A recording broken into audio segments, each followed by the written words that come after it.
From the Gospel according to Luke, chapter 14, verse 1 and verses 7 to 14. On a Sabbath, Jesus went to dine at the home of one of the leading Pharisees, and the people there were observing him carefully. He told a parable to those who had been invited, noticing how they were choosing the places of honor at the table.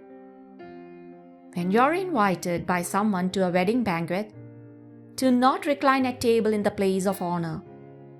A more distinguished guest than you may have been invited by him, and the host who invited both of you may approach you and say, "Give your place to this man." And then you would proceed with embarrassment to take the lowest place. Rather, when you are invited, go and take the lowest place, so that when the host comes to you, he may say, "My friend, move up to a higher position." Then you will enjoy the esteem of your companions at the table. For everyone who exalts himself will be humbled, but the one who humbles himself will be exalted. Then he said to the host who invited him, "When you hold a lunch or a dinner, do not invite your friends or your brothers, or your relatives, or your wealthy neighbors, in case they may invite you back and you have repayment. Rather, when you hold a banquet, invite the poor, the crippled, the lame, the blind.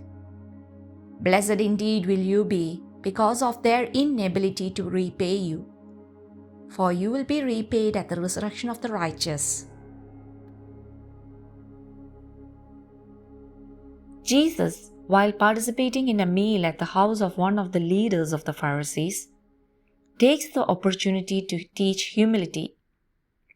He tells us to choose the lower seat, to be content with little, to seek not the appearance of seeming, but the reality of being. Before God, we are nothing, and even before men, we are very little, even ridiculous and miserable, if we adopt poses and attitudes of self-sufficiency, of vanity. However, Jesus does not want to offer suggestions of good manners and prudent behavior. He primarily wants to shape our minds and give us great and luminous ideas for our lives. He adds, "For everyone who exalts himself will be humbled, and he who humbles himself will be exalted."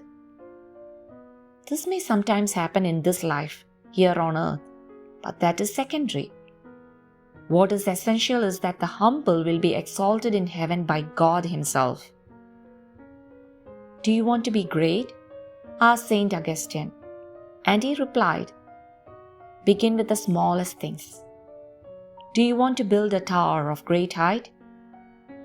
First think of the foundation of lowliness." If we truly wish to build the edifice of our sanctification, we must lay its foundation on humility.